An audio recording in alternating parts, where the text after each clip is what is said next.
Hello, this video is, as the thumbnail says, a review of the Tupolev Tu-114 in Aeronautica. In case you don't know, Aeronautica is a Roblox flight simulator. If you want to learn more about it, go check it out yourself. It's a pretty good game.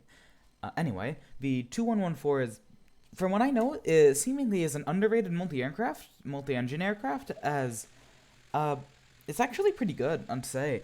It seems like one of the best multi-engines I know from my experience playing the game. And yeah, I haven't seen it used that often, or at all actually. The only time I've seen it used is my friend who is currently in his multi-engine phase of playing the game, and I helped him get a Tu-114 to, as for that. So I thought this type of video would be maybe nice to try bringing attention to it, because it's a neat plane. Aside from the game itself, it's a cool, the history behind it and why it exists is nice. Okay, on to the main part of the video, the statistics. The Tu-114 has the uncommon rarity, which means that during dealership restock cycles, it has a 10% chance of getting restocked. Its price is at 29,000 WP, which is more than double the C-130, which I believe is the current meta for multi-engines, though if I'm correct about that, then you should probably go with the C-130 or other planes that are cheaper. If you're trying to get a good multi-engine plane to grind flight time and WP with. For note, the Dash 8 is also pretty good as a starter multi-engine, way cheaper, only like around 10,000 WP at, I think it's actually like 9,800 WP, pretty cheap for a nice aircraft. But anyway, on to the main statistics.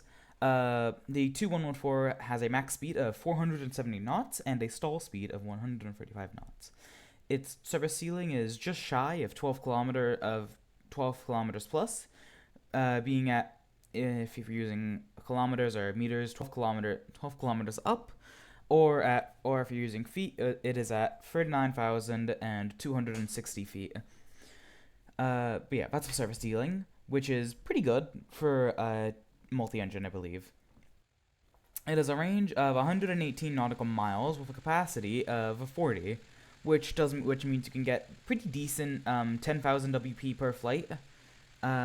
If you take the longest flight you can, so it means you should be able to get 10,000 plus WP each flight, and even more if you have a multiplier. But yeah, with gold fuel saving, you probably could fly it around 3/4 of the map, I could guess. If you want an aircraft I would compare it to, I would say the Saunders or Princess is similar in at least 3 of the 5 aspects I could see. Having a similar price, similar capacity, and the exact same service height. The main trade-off of our Saunders or Princess being that it is much slower, being 140 knots slower, and the Princess actually does have more range, but it is also a flying boat, which means you're gonna have to do flying boat things like landing in water. So that's the one thing. I think the Saunders or Princess cool for the novelty of having it, but yeah, it's kind of the only reason I actually got the 114, the novelty of having it. The gameplay of the Tu-114 is, at least for me, similar to the gameplay I had while flying a A380. The only times I really would pay attention to a flight being the takeoff and landing, because you don't really need to do anything during the cruising time, and you can just AFK and watch YouTube or whatever. A fun fact I realized is that the amount of WP I would get from the longest flights I could take on the Tu-114 was basically the same as the amount I would get from the L2000, which makes sense because they have the same capacity. The main difference being that the L2000 could do these flights in around half or 1/3 of the time the Tu-114 could. I don't think it's not necessarily anything crazy, but I think it was a funnier, neat thing to realize about it. Yeah, it's not important to the actual gameplay.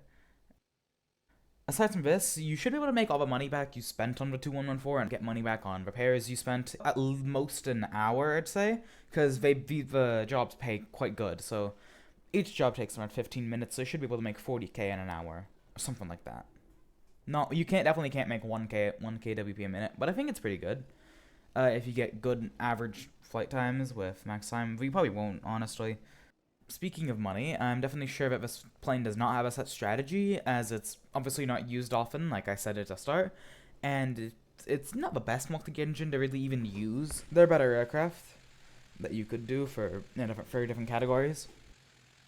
But overall, The Tu-114 is, from what I know, a pretty good multi-engine. It's good on capacity-wise, only being beaten out by transport aircraft like the An-70 and An-22, An-22. And it's also the second fastest multi-engine, only being beaten out by the A400M Atlas, which is 10 knots faster at max speed. Which, thinking in retrospective of writing the script, the A400M Atlas is actually way better than the Tu-114. It's cheaper, it's faster, has a bigger range. I think it has a similar service ceiling. I don't know if that matters. It has some less capacity. Okay, so yeah, go for the A400M Atlas instead. Unless you don't want a cargo aircraft or you want something with higher capacity. I did really just realize while writing the script that the A400M is way better and way more worth it.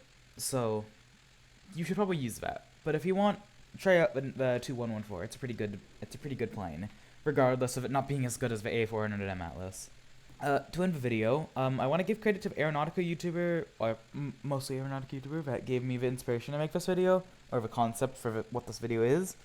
Paxcel, whose somewhat useful reviews series of Aeronautica planes, gave me the inspiration to make this. Since he mainly did supersonic transport, I wanted to do the Tu-114 because I felt it was actually a pretty good plane, from my experience using it. And I never saw it being talked about, which is why I wanted to make this video. So yeah, if you liked this type of video for a review of an Aeronautica aircraft, and you haven't heard of Paxcel, go check him out, because he makes great content. And yeah, like I said, a lot more of his videos are focused on SSTs, which are helpful if you're trying to find a SST to use. Like if you're supersonic training and you want a good SST to go with. Like for me, it helped his L2000 review was helpful for the way I use my L2000 now, as I use it with the same strategy he does by flying directly up and doing stuff like that. But anyway, thanks for watching and have a good day.